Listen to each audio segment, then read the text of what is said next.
রহমানির রহিম তরিকুন্নেসা ফাউন্ডেশন থেকে আজকে আমরা প্রায় 150টি পরিবারের মধ্যে খাদ্য সামগ্রী এবং ঈদের গিফটও আছে, কাপড় আছে, লঙ্গি আছে, এইগুলা।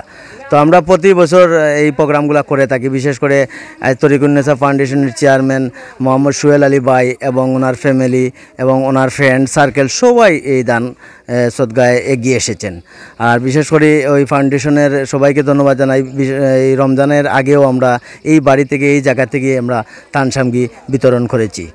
আর বিশেষ করে আজকের এই ফাউন্ডেশনের আমার এই বাগনি আছে ফাতেহা ইলিয়াস, ফারহানা ইলিয়াস, ওরা অনেক কষ্ট করছে, টাকা পয়সা দিচ্ছে, ওরা আগে দোয়া করবো। আর আমার ফুফা উফু দুনিয়ায় নাই, তাদের জন্য আপনারা সবাই দোয়া করবেন, এই বলে আমার বক্তব্য শেষ করলাম। আসসালামু আলাইকুম রহমতুল্লাহ। আমরা এই ঘর নির্মাণের প্ল্যান আছে, টিউবওয়েল প্রজেক্ট অলরেডি চলে। কিছুদিন আগে আমরা টিউবওয়েল প্রজেক্টের কাজ করছি 2025 সালে।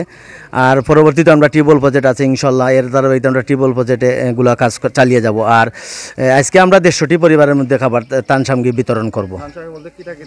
এইটা একটা কাপড় আছে, দুধ আছে, চিনি আছে, চার পাতা, নুডলস, সেমাই, নাচ্ছি, এরপরে ময়দা, এগুলোই দিতেছি। ঈদের নিত্য প্রয়োজনীয় জিনিসপত্র এগুলো না, নগদ আমরা দিছি না, আমরা সব মাল বিতরণ করছি, বুঝছেন। আমার মামা লাগবে না, আর মামার ঘরে 22 হল।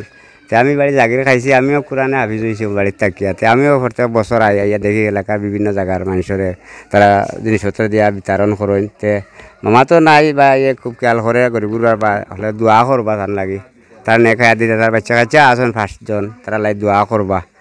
আর কিতা কইতাম আপনারা বালা থাকা জাগি খাইছি, লেখাপড়া করছি, জাগি খাই হাফিজ হয়েছি, মলানো হয়েছি। আর এখন আমার বাইনতে খবর করেন, মামার ঘরে বাইনতে আই বা আমার মামাও আছেন, হোক তাদের বেটা আমার মামা লাগে। আসসালামু আলাইকুম। আপনার তারা ওরা বিয়ে দিরা, সদগা দিরা, আপনার সবে দোয়া করতা। আর মনে করো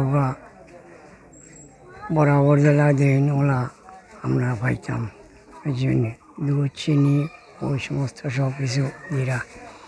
আমার এই বুড়ি মনে করো পদর বেটি আমার পাতি যে দামানো, এই জন্য মধুটা দামানো আমার বাড়ি ভুন্না ওলা। আসসালামু আলাইকুম।